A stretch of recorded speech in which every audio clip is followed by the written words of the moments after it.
चीज का पता नहीं मेरे को, ये मैं क्या बताऊं उसका। तो आपको इस बारे में जानकारी नहीं? नहीं जानकारी नहीं। जिस तरीके से वक्फ बोर्ड को ये बात बोली जा रही है कि है ना, आप इस तरीके से ये विधेयक पास हो रहा है, जो संसद में विधेयक पास हो रहा है, तो इसके लिए हमारा विरोध तो रहेगा। आप क्या सोचते हैं भाई साहब, वक्फ संशोधन विधेयक को लेकर के संसद में उसको पेश किया जा रहा है? मेरे हिसाब से तो है ना, वक्फ बोर्ड है जो संसद में पेश किया जा रहा है, ये चीजें ना राजनीति से जोड़ के देखी जा रही हैं। लोगों की भावनाओं को जिस तरीके से ना प्रेशर दिया जा रहा है ना, जो मिलजुल कर चीजें, ईद मनाने वाली चीज, सारे त्योहार सब मिलजुल कर मनाते हैं, वक्फ बोर्ड के ऊपर प्रेशर डाला जा रहा है इस चीज का। तो मेरा विरोध इस बात को लेकर के है कि वक्फ बोर्ड को जिस तरीके से ये बात बोली जा रही है ना, जो मैंने सुनी है अभी 1-2 दिन में, कि जिस तरीके से वक्फ बोर्ड को ये बात बोली जा रही है कि है ना, आप इस तरीके से ये विधेयक पास हो रहा है, जो संसद में विधेयक पास हो रहा है, तो इसके लिए हमारा विरोध तो रहेगा हमें। तो इसीलिए रहेगा कि संसद में पास हो रहा है। भाई साहब, आप क्या सोचते हैं वक्फ संशोधन विधेयक को लेकर के संसद भवन में उसको पेश किया जा रहा है? सर इससे पता नहीं मेरे को, क्योंकि मैं 2-3 दिन न्यूज देखी नहीं मैंने। नहीं न्यूज नहीं, लेकिन ये तो लंबे वक्त से चला आ रहा है, तो पिछले 1-2 साल से ही चलता आ रहा है मामला संशोधन विधेयक को इस लेकर। चीज का पता नहीं मेरे को, ये मैं क्या बताऊं उसका। तो आपको इस बारे में जानकारी नहीं? नहीं जानकारी नहीं। वक्फ बिल विधेयक, संशोधन विधेयक जो है वो संसद में पेश होने वाला है। जी। उसको लेकर आप क्या सोचते हैं वक्फ बिल को लेकर? मैं उसके लिए हम ये सोच रहे हैं, ये हमारी कौम की एक जायदाद है, हम किसी से ले तो रहे नहीं है, ना हम किसी चीज पर कब्जा कर रहे हैं। अब जो चीज जिसकी है अगर उसको मिलती तो अच्छा रहता।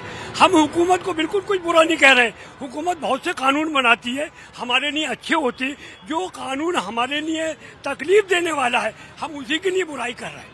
ये बेइंतहा तकलीफ देने वाली चीज है। आज कोई भी चीज है किसी को बफ कर दी जाती तो उसका मालिक वो खुद भी नहीं है, उसकी कौम मालिक होती है। उसकी कौम मालिक होती है तो उसका फायदा पहुंचता आने वाली नस्लों को।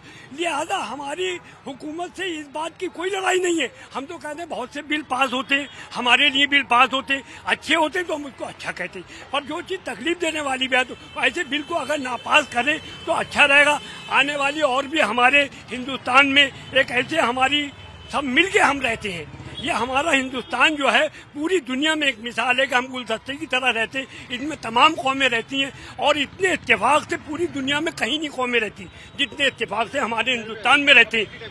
ये जितने हिंदुस्तान में हमारी कौमें रहती पूरी दुनिया की मिसाल है। ना ऐसे लोग रहते हैं ना ऐसी कौमें रहती। धर्म अगर नजर आता है तो हमारे मुल्क में नजर आता है। तो आप क्या चाहते हैं? हम ये चाहते हैं कि ये बिल नहीं पास हुए तो ज्यादा बेहतर है। ये बिल सर आप क्या चाहते हैं वक्फ बिल को लेकर? बड़े ने बोल दिया, यही बहुत है। सर आप क्या चाहते हैं वक्फ विधेयक को लेकर? आप क्या सोचते हैं सर? जो हमारे बड़े करेंगे वो बेहतर ही करेंगे। जो उन्होंने बोल दिया, जो बिल की जो बात है वो गलत है, समझे ना। अपने हिसाब से जो है पूरे सभी मिलजुल के रहते हैं, तो ऐसा काम होना चाहिए जो किसी को नुकसान ना हो। तो आप क्या चाहते हैं, विधेयक जो है वो प्रस्ताव जो है वो पारित हो या नहीं हो? एक मुसलमान के तौर पे आप क्या सोचते हैं? भाई सबके जो है सब मिलजुल के साथ जाएंगे, इकट्ठे होकर वहाँ रखेंगे, अपना सबना सवाल रखेंगे। जो गलत है वो तो गलत है, समझे। ये बिल पास नहीं होना चाहिए, ये बिल पास होना चाहिए। आलम जी आप क्या सोचते हैं, आप क्या सोचते हैं इस वक्त विधेयक, संशोधित विधेयक को लेकर के? मैंने तो आपसे कहा कि जब कौम सारी ये सोचती है कि हमारे हक में अच्छा नहीं है, तो हमारे हुक्मरानों को भी हमारे जिम्मेदारी समझना चाहिए और इस पे पहले वो जिम्मेदार लोगों से मशवरा करते, जो वो मशवरा देते वो उन्हें करना चाहिए था। तो कौम सब उनके साथ है, और अगर नहीं करेंगे तो जाहिर बात है, आपने देख लिया पूरा हिंदुस्तान यही कहेगा कि जी गलत है। तो मैं भी यही कह रही हूँ कि गलत है। सरकार हमारी माई बाप है, उसका ये हक है कि वो हमें सबको साथ लेके चले। अक्सर व बेशतर लोग जब भी परेशान होते हैं तो ऊपर को देखते हैं, यानी वजीर आजम हमारे पिता समान है, हम उनकी इज्जत करते हैं, तो उन्हें भी हमारा ख्याल रखना चाहिए। अगर हमारी संपत्तियां हैं तो सरकार के पास जाने से तो हमें कोई फायदा होना नहीं है। हाँ, उनमें कोई कमियां थी तो उस पर नजरसानी करते, कुछ अच्छा होता हम भी उन्हें दुआ देते। जैसे अभी ईद का मसला था, उस पे अगर वो लोग खुद ही बयान दे देते, वजीर आजम साहब आके कहते 4 लोगों से कि भाई आप जुम्मे की नमाज 2 बजे के बाद 1:30 बजे के बाद पढ़ लेना, रंग पहले हो जाएगा, कितना खुश होती जनता। यानी कि वक्फ विधेयक आप विरोध कर रहे हैं? हाँ, विरोध इसलिए है कि जब हमारे बड़े कह रहे हैं इसमें अच्छा नहीं है तो नहीं है। भाई साहब ये बताइए आप क्या सोचते हैं वक्फ संशोधन विधेयक को लेकर के? अरे ये वक्त विधेयक के जो है सब गलत है। जो हमारे मस्जिदों में या ये इस पे आ रही है बात, तो इस पे ये सब है कि सब वक्त पे जा रही है सारी, सब ये सब गलत है। तो इसमें क्या गलत लग रहा है आपको? गलत ये लग रहा है कि ये कह रहे हैं कि ये सारे अपने इसमें ले लेंगे, हाथ में ले लेंगे और ये अपनी इनकी मर्जी से फिर चलेगी। ये मतलब आपने कहाँ पढ़ा या कहीं सुना है, किसी ने आपको बताया है कि सरकार ने कहा कि वक्फ को हम अपने हाथ में ले लेंगे? हाँ, ये मैंने सुना है कहीं, कहाँ सुना है? यही खुरेजी में अपने अच्छा, अपने आसपास के लोगों से आपने आपको आज पता है? सुना है। और तब आपको लगा कि ये गलत हो रहा है सरकार जो जी कर रही है। बिल्कुल बिल्कुल। तो और सर आप बताइए कि आप क्या सोचते हैं वक्फ संशोधन विधेयक को लेकर के?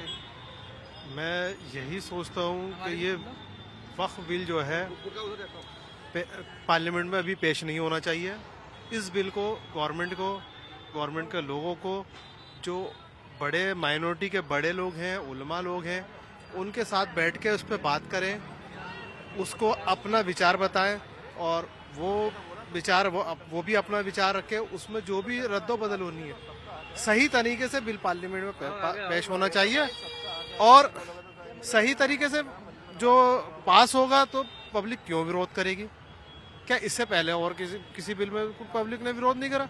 अगर अब भी सही तरीके से पास होता है इसको बिल को, जो भी है बैठ के बात करनी चाहिए पहले, उसके बाद फिर पेश करके इसको पास कराएं। आप भाई साहब क्या सोचते हैं वक्फ विधेयक को लेकर के? जो इसके बिल के बारे में ये जो हो रहा है ना, ये सब गलत है, ऐसा नहीं होना चाहिए। क्या हो रहा है जो आपको लग रहा है कि गलत है और वो नहीं होना चाहिए? वक्फ को लेके जो है ना, देखो जो चीज पहले सुविधा चलती आ रही है तो उसी के हिसाब से चलना चाहिए। अब तुम नए कानून लेके आ जाओगे आगे चल के, अब इसके अंदर क्या क्या चेंजिंग होगी वो आपको देखना पड़ेगा ना। अब इसमें किसका फायदा है, किसका नुकसान है, इसमें कितनी चीजें तोड़ी जाएंगी, कितने किसके नाम है। अब तक आपको क्या इसके बारे में जानकारी है कि इसमें क्या सरकार गलत कर रही है जो आप कह रहे गलत है? सरकार ये गलत कर रही है। देखो वक्फ के जो मिलिट्री जो पैसे और जो जिसके नाम जगह होती है ना, वो चीज पहले टाइम से ही रख दी जाती है और वहाँ पे लोग अपना जो धार्मिक है, अपने नमाज पढ़ रहे हैं या अपने वहाँ पे इबादत का घर है, अगर ऐसी चीज होती तो पहले नहीं खत्म हो जाती? आप बताइए, अगर ऐसा ही होता, किसी को रुकावट होती, परेशानी होती, इस मुद्दे वो पहले ही उठ रहे होते। ये मतलब ये कौन कह रहा है कि सरकार उन जमीन को, उन जगहों को, चीजों को अपने कब्जे में ले लेगी? ये देखो सब जानते कौन कह रहा है।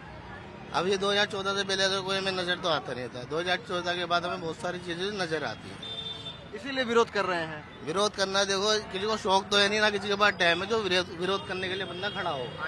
ठीक है, अब अपना क्या है, अब जो चीज की बुराई लगेगी, जो कमी लगेगी, जाहिर सी बात है कोई भी बोलेगा, वो बोलेगा क्योंकि भाई उसको नुकसान हो रहा है, वो अपनी इबादत के अंदर खलल पैदा कह रहा, खलल हो रही है मेरी इबादत के अंदर, तो अगला बंदा वो चीज पे विरोध करेगा, चाहे कोई भी हो। अगर हम किसी धर्म के ऊपर करते तो जाहिर बात वही विरोध करेगा। अब चीज जो पुराने टाइम से चलती हुई आ रही है तुम उसमें नई कानून डालोगे, इसीलिए विरोध कर रहे हैं कि पुराने जो एक परंपरागत रवायत चली आ रही है उसमें संशोधन रियायत नहीं होती। इसके अंदर ये होता है कि जो आप जो बोर्ड के बता रहे हैं ना, इसमें अपना कह सकते हो कि इबादत का घर है हमारा, हम इबादत कर रहे हैं, अगर किसी को नुकसान परेशानी दिक्कत होती या हमें दिख रहा होता कि दूसरा बंदा हमारे साथ का जो है वो इसे खा रहा है, इस चीज को वो नुकसान पहुंचा रहा है,